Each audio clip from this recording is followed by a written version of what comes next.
सभी को जय मसीह की। प्रियो, आज हम देखेंगे लूका रचित सुसमाचार का 9 अध्याय का 40 वचन।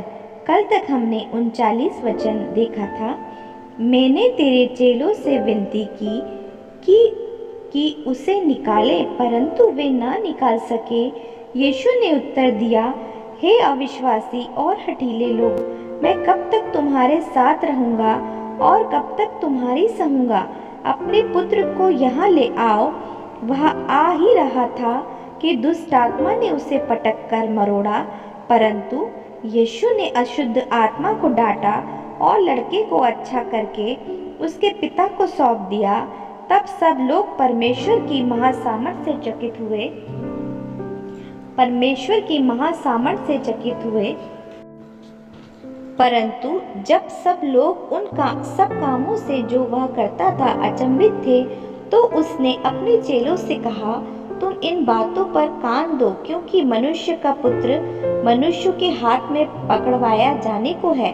परंतु वे इस बात को न समझते थे और यह उनसे छिपी रही कि वे उसे जानने न पाए, और वे इस बात के विषय में उससे पूछने से डरते थे। फिर उनमें यह विवाद होने लगा कि हम में बड़ा कौन है। पर यीशु ने उनके मन का विचार जान लिया और एक बालक को लाकर अपने पास खड़ा किया और उनसे कहा, जो कोई मेरे नाम से इस बालक को ग्रहण करता है, वह मुझे ग्रहण करता है, और जो कोई मुझे ग्रहण करता है, वह मेरे भेजने वाले को ग्रहण करता है। क्योंकि जो तुम में से सबसे छोटे से छोटा है, वही बड़ा है। तब यूहन्ना ने कहा, हे स्वामी, हमने एक मनुष्य को तेरे नाम से दुष्ट आत्माओं को निकालते देखा, और हमने उसे मना किया, क्योंकि वह हमारे साथ होकर तेरे पीछे नहीं हो लेता। यीशु ने उससे कहा, उसे मना मत करो, क्योंकि जो तुम्हारे विरोध में नहीं, वह तुम्हारी ओर से है। जब उसके ऊपर उठाए जाने के दिन पूरे होने पर थे, तो उसने यरूशलेम जाने का विचार दृढ़ किया। उसने अपने आगे दूत भेजे, वे सामरियों के एक गांव में आए गए कि उसके लिए जगह तैयार करें।